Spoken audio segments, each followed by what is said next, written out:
too much production of urea, that means there's a kidney failure. That means there's a dialysis that has to happen, and the person needs to come for to filter their blood or anything. I'm just checking anything here if I'm missing anything. Okay. So let's say if you are dehydrated, the hypothalamus sends some signal based on a stimulus, right? At the pituitary gland that is part of the brain because it's going through the neurons. So it's connecting through the neurons because it's still the posterior part is more so of motor neurons, and the anterior is more so endocrine glands. Sorry about that. Let me just finish that. Okay, so I mentioned about the osmotic, like the coming in and out of. I did a video already. I'm not gonna get into it. But the release of the neurotransmitter at the or the hormones is usually, there's that depolarization 30 plus, 0 plus, or negative 50 or negative 70. So going towards that negative 50 is getting depolarized. So this is the process where how it's getting to the Krebs cycle, the glucogenolares, which I'm gonna be doing another video. But keep in mind that oxytocin is the function is for breast milk ejection, uterine contraction, and solidifies relationship. And the ADH, which is the antidiuretic, that's why I'm mentioning these, is a peeing hormones, right? It's also called vasopressin. Okay, so what it does, usually if your blood pressure is down, it goes to that RAAS system, right? The renin, angiotensin and aldosterone system, which I'm going to be doing a video later on. But what it's going to be doing is going to release the antidiuretic hormones, and so it's going to increase the water absorption, increase the blood volume, and it's going to increase the blood pressure. Okay. Just to mention for the renal hilum, if you encounter that word, it is where that out covering between the renal arteries, the renal pelvis, and then the renal veins. Those three together, that where that it's coming out like a branches, like a brachial plexus, like the branches, right? That's where the hilum is. Okay. And I'm gonna be explaining what is a portal system. I'll be quickly mentioning them.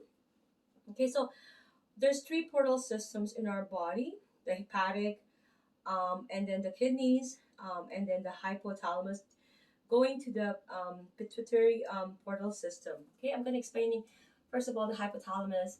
Um, there's that there's that portal system that coming from the hypothalamus going to the anterior. No, I believe it's a anterior port because it's through blood portal system, right? So it goes to the anterior pituitary gland. From the pituitary gland going to the anterior pituitary gland. So that's where the one portal system. One is in the kidney, and also I mentioned one is in the hepatic.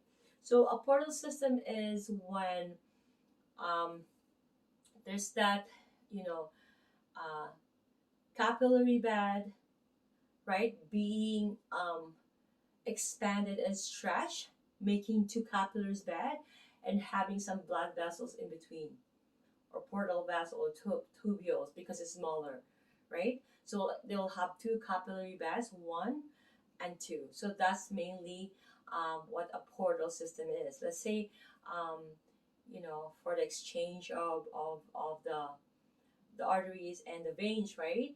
Um, so, having one capillary bed and all that exchange is happening, and in the kidney and the three things that location that I mentioned, um, that's where the portal system is. Okay, and one more thing I need to mention is that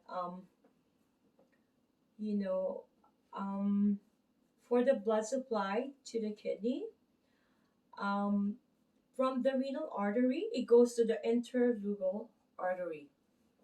Okay, and then it goes to the arcuate artery, and then it goes to the interlobular artery, and then it goes to the afferent glomerular artery, and going to the glomerular um, capillaries of the glomerulus, and then it goes to the efferent glomerular arteries again, and then it goes to the intertubular capillary, where is the vasa recta, and then it goes to the interlobular veins, and then it goes to the arcuate veins, and then it goes to the interlural veins, and then it goes to the renal veins.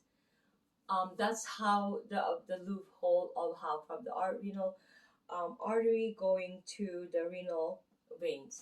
I hope that I was able to pronounce that, but thank you guys so much and God bless you all. I'll be doing the handbook of life next to this video, and I'll be posting the second portion of the lymphatic system. Thank you guys so much and God bless. I love you guys all.